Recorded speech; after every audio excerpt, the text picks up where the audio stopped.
नमस्कार दोस्तों, मैं निर्मला शुक्ला आप सभी का अपने चैनल पे स्वागत करती हूँ। नाटक में सिर्फ एक ही नाटक बचा हुआ है। नाटक की ऑलमोस्ट सभी क्लासेस हो चुकी हैं। सिर्फ बचा है महाभोज मन्नू भंडारी का महाभोज नाटक बस शेष बचा हुआ था। बाकी हमने सभी नाटकों को कवर कर लिया है। तो आप लोगों ने अभी तक मेरी क्लासेस वो नहीं देखी तो आप लोग जाके सभी क्लासेस को अटेंड करिए, नोट्स बनाइए। पता नहीं क्यों एनटीए का रिजल्ट इतना डिले क्यों हो रहा है देने के लिए, पता नहीं बना के रखा कि नहीं रखा, क्या हुआ। अभी तक तो आ जाना चाहिए। खैर देखो, वो तो अपने हाथ में है नहीं। अपने हाथ में दिसंबर वाला सेशन है तो उसको देखते हैं। फिर अभी सेट का भी तो एग्ज़ाम है तो उसके नज़रिए से अपनी क्लासेस को आप लोग स्टार्ट किए रहिए, क्योंकि क्या पता कब जल्दी से जैसे ही ये नेट नोटिफिकेशन आएगा एनटीए का रिज़ल्ट जैसे ही देगा उसके बाद से क्या करेगा, तुरंत फॉर्म सबमिट करवाने लगेगा। फॉर्म सबमिट होने के बाद फिर एग्ज़ाम हो जाएगा। और सेट वाला तो 15 जून को है, 15 दिसंबर को है ना। ठीक है, आप लोग कमेंट करके बताइएगा कि कब है, कौन सा एग्ज़ाम है, क्या। अगर आप लोगों के पास कोई और जानकारी हो तो प्लीज़ बताते रहिएगा, सेंड करिएगा। चलिए हम लोग देखते हैं मन्नू भंडारी का महाभोज नाटक, जो कि एग्ज़ाम के नज़रिए से बहुत ही महत्वपूर्ण है। और मैं आप लोगों को बता दूँ कि मेरी क्लास देखने के बाद आप लोगों के मतलब बेसिक चीज़ें जितनी है उतनी तो क्लियर हो ही जाएंगी, इतनी तो उम्मीद है मुझे। तो आप लोग प्लीज़ देखिएगा वीडियो को, उनके पात्रों को जो हमने बताया है कि यहाँ से ऐसे इनको नोट्स बना के नोट डाउन कर लीजिए। तो आप उनको बना करके अगर रिवीजन एक बार भी दिन में करेंगे तो आपको एग्ज़ाम तक तो याद हो ही जाएगी, मतलब उससे क्वेश्चन आपके गलत नहीं होंगे। चलिए ठीक है, और बातें बाद में करेंगे। आप लोग अपना ओपिनियन देते रहिएगा जिससे मुझे भी हेल्प होती रहे, और कमेंट भी करते रहिए। चलिए देखते हैं महाभोज नाटक। इसका प्रकाशन वर्ष जो है महाभोज नाटक का 1982 में हुआ था। ठीक है, यह नाटक 11 दृश्य में विभक्त है। अब यहीं से दो क्वेश्चन तो बन गया ना। एक तो इसका प्रकाशन, पहले महाभोज नाटक किसका है, मन्नू भंडारी का। इसका प्रकाशन वर्ष क्या है, 1982 है। यह नाटक 11 दृश्यों में विभक्त है। आज़ादी के बाद भारतीय राजनीति तथा अपराध के गठजोड़ का जो चेहरा आम जन के सामने आया उसका स्पष्ट व यथार्थवादी चित्रण इस नाटक में किया गया है। ठीक है, आज़ादी के बाद क्या था, भारतीय राजनीति तथा अपराध के गठजोड़ का जो चेहरा आम जन के सामने आया, ठीक, उसका स्पष्ट और यथार्थवादी रूप का चित्रण किया गया है इस नाटक में। फिर महाभोज उपन्यास जो है वो 1979 ईस्वी का रूपांतरण, नाट्य रूपांतरण, मतलब ये जो महाभोज नाटक है ना तो ये उपन्यास का ही रूपांतरित रूप है। अब बहुत सारे लोग कंफ्यूज हो जाते हैं उपन्यास पढ़ना है कि नाटक पढ़ना है। तो हमारे सिलेबस में नाटक लगा हुआ है तो हमको क्या पढ़ना है, नाटक पढ़ना है। उसी का रूपांतरित रूप है। ठीक है, उसी का रूपांतरण किया गया है नाटक के रूप में। ठीक, प्रथम प्रस्तुति राष्ट्रीय नाट्य विद्यालय के रंग मंडल द्वारा मार्च अप्रैल 1982 में। निर्देशक कौन थे, आलम, ठीक, आलम अलाना थे। ठीक है, तो ये चीज़ नोट डाउन कर लीजिएगा। तो कहाँ से नोट डाउन करना है आपको, एक सेकंड। राष्ट्रीय नाट्य विद्यालय, ये तो हट गया। राष्ट्रीय नाट्य विद्यालय के रंग मंडल द्वारा अप्रैल 1982 ईस्वी में। निर्देशक कौन थे, आलम अलाना। ठीक है,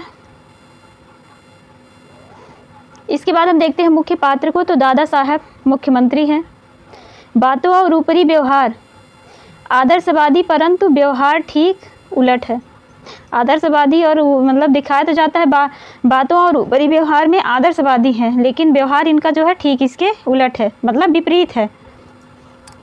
फिर है मंत्रिमंडल के लोग, लोचन भैया चौधरी जी असंतुष्ट हैं। हरिजनों और खेत मजदूरों को साधने के लिए घरेलू उद्योग योजना की शुरुआत हुई थी। ठीक, ये दादा साहब के बारे में बात चली।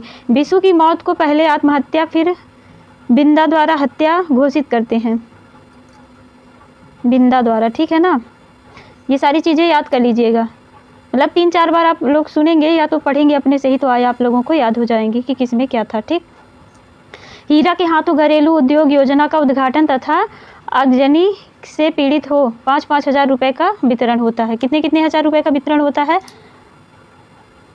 आगजनी मतलब आग लगने से। ठीक है ना, हीरा के हाथों घरेलू उद्योग योजना का उद्घाटन तथा आगजनी पीड़िता को 5-5 हज़ार रुपये। ठीक है, फिर है बिशु। बिशु के बारे में क्या है, हरिजनों का हमदर्द है, शहर में पढ़ाई वापस आकर के स्कूल खोला है। ये बिशु जो है वो शहर से पढ़ाई करके आता है और यहाँ आके क्या करता है, स्कूल खोलता है। ठीक,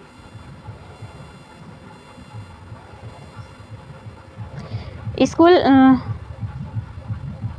सुकुल बाबू के शासन में 4 साल की जेल, और सुकुल बाबू के शासनकाल में क्या है, इसलिए 4 साल की जेल होती है बिना मुकदमा के। आगजनी की घटना,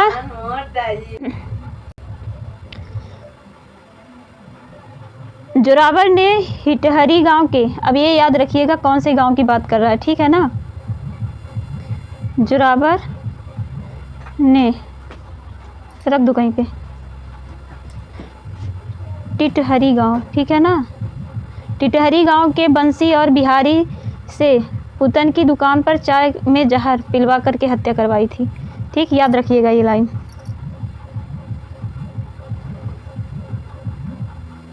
आगजनी की घटना के सबूत इकट्ठा करने के कारण मार दिया जाता है। उन प्रमाणों को दिल्ली ले जाना चाहता था। ठीक है, ये वाली लाइन और ये वाली लाइन ये बिल्कुल याद रखिएगा आप लोग, ये दोनों लाइनें बहुत इंपॉर्टेंट हैं। ठीक है ना, इस महाभोज नाटक में जोरावर ने टिटहरी गांव के बंसी और बिहारी से पुतन की दुकान पर चाय में जहर, किसकी दुकान पर, पुतन की दुकान पर, ठीक है ना, चाय में जहर पिलवा करके हत्या करवाई थी। ठीक, फिर है बिंदेश्वरी प्रसाद, बिशु का अभिन्न मित्र, लगभग 8 महीने की दोस्ती थी। इन दोनों की कितने महीने की दोस्ती थी, तो 8 महीने की दोस्ती थी। बिशु के संघर्ष को आगे बढ़ाता है। शहर का रहने वाला रुक्मा का पति है। रुक्मा के पिता की मौत के बाद खेती संभालने गांव आया था। अंत में बिशु की हत्या के झूठे आरोप में गिरफ्तार हो जाता है। उसके दोस्त को ही गिरफ्तार कर लेते हैं। ठीक है, फिर है सक्सेना। एसपी जो है वो, उसका नाम क्या था, सक्सेना था। हत्या की तहकीकात के लिए भेजे जाते हैं, हत्या की तहकीकात के लिए इनको भेजा जाता है। जोगेश्वर, महेश, हीरा, वृंदा की गवाही लेते हैं। किसकी गवाही लेता है, याद रखिएगा, सक्सेना किसकी गवाही लेता है आने के बाद, क्योंकि एनटीए का जिस तरह से क्वेश्चन पूछने का दृष्टिकोण है, उसका नज़रिया है, तो वो कैसे कहाँ से क्वेश्चन पूछता है कुछ कहा नहीं जा सकता। तो इससे अच्छा है कि ये जो जैसे क्रमशः आए हैं नाम ना, तो हम इनको पहले से ही नोट डाउन कर लें। सक्सेना एसपी जो था, पूछ देगा महाभोज नाटक से एसपी कौन था, एक तो यही क्वेश्चन बन गया, तो एसपी कौन था, सक्सेना था। और पूछ देगा कि सक्सेना ने किस को गवाही के लिए किस से गवाही ली थी। ठीक है ना, ऐसे क्वेश्चन बना देगा। तो कौन थे, जोगेश्वर, महेश, हीरा, बिंदा की गवाही लेते हैं। ठीक है ना, 4 लोग हैं। जोरावर द्वारा बिशु की हत्या करवाने का खुलासा इसलिए सस्पेंड, आगे तो कुछ है नहीं। देखिए एनडीए उसकी बुक है, ये दृष्टि की बुक है, तो आप लोग थोड़ा देख लीजिएगा, शायद मेरे से छूट गया हो, पर छूटा तो नहीं है। ईमानदार, सत्यनिष्ठ तथा करुणावान है सक्सेना। ठीक है, जोरावर सरोहा का जमींदार, नुमा नवधनक किसान, ये किसान था। ठीक है ना, जोरावर दादा साहब का करीबी समर्थक था। बिशु की हत्या तथा हरिजन बस्ती में आगजनी, गांव में धौंस, 35% वोट का मालिक है। दत्ता बाबू मशाल साप्ताहिक के संपादक। अब मशाल पत्रिका ये याद रखिएगा, मशाल साप्ताहिक के संपादक मशाल नामा है। ठीक है, अखबार में घाटा विज्ञापनों का अभाव होता है। ठीक है, दत्ता साहब से कागज तथा विज्ञापन का आश्वासन मिलने पर सत्ता के समर्थन में पत्रकारिता, स्वार्थ लोलुप, निष्ठा तथा ईमानदारी का अभाव बुद्धिजीवी वर्ग की सत्ता में 60 गांठ में प्रतिनिधित्व करता है। फिर है महेश, दिल्ली से आया, रिसर्च स्कॉलर एवं सूत्रधार, आरंभ में तटस्थ, अंत में सक्रिय रूप से बिशु के हत्यारे को पकड़वाने में भागीदारी है इसकी। ठीक है, कहाँ से आया था याद रखिएगा। अब आते हैं हम लोग गौड़ पात्र में। गौड़ पात्र में कौन कौन से हैं, तो हैं सुकुल बाबू,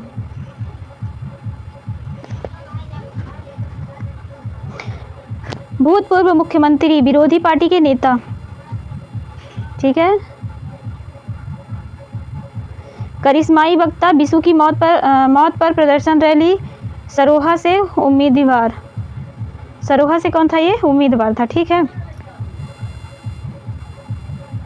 अगर आप लोगों को वीडियो की क्वालिटी जो है आप लोगों को ना दिखे तो अपने उसमें सेटिंग में जाइएगा वीडियो की, और सेटिंग में जाकर के क्वालिटी थोड़ा आप लोग बढ़ा लेंगे तो आप लोगों को अच्छे से दिखने लगेगा। काशी में काशी, ये पात्र किस के आ रहे हैं? अब गौण पात्र की बात कर रही हूँ, ठीक है ना। सुकुल बाबू का विश्वसनीय कार्यकर्ता, इलेक्शन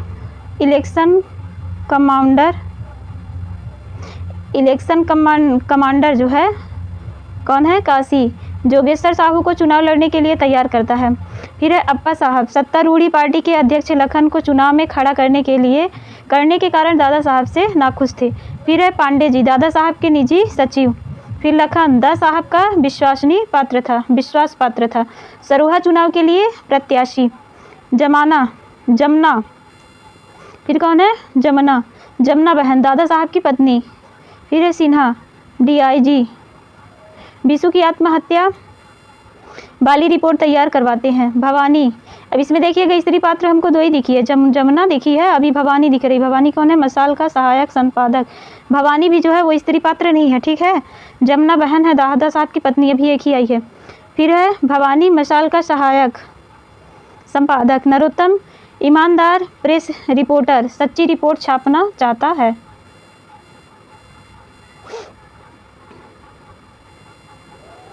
बिशु की हत्या तथा आगजनी बाली। रत्ती, दादा साहब का PA। मोहन सिंह, सक्सेना का सहयोगी पुलिस कांस्टेबल। हीरा, बिरजू का बाप। रुक्मा, बिंदा की पत्नी। दो स्त्री पात्र आ गए। बिशु की स्कूल की दोस्त थी। भैरव सिंह, सरोहा का थानेदार, जोरावर का चमचा। लठैत, जोरावर का आदमी। लड़की, जोरावर की लड़की। 3 पात्र है, ठीक। फिर है जोगेश्वर साहू, सरोहा बनिया। बिशु की लाश पहले इसी ने देखी थी। किसने देखी थी? जोगेश्वर साहू ने। याद रखिएगा कि महाभोज नाटक में बिशु की लाश को सबसे पहले किसने देखा था? तो जोगेश्वर ने देखा था। अब देखिए, अभी तो हमने पात्रों को देख लिया है। पात्रों की क्लास तक यहीं तक आज की क्लास करते हैं। नेक्स्ट क्लास में हम देखेंगे इसके कथासार, महत्वपूर्ण पंक्तियों को कवर करने की कोशिश करेंगे। आप लोग इसका नोट्स बना करके अपने नोट्स में सारी चीज़ों को नोट डाउन करते रहिएगा। उम्मीद है आप लोगों को समझ में आया होगा। अगर समझ में आता है तो चैनल को लाइक शेयर सब्सक्राइब करिएगा, थोड़ी सी भी हेल्प मिलती है तो। Thanks for watching.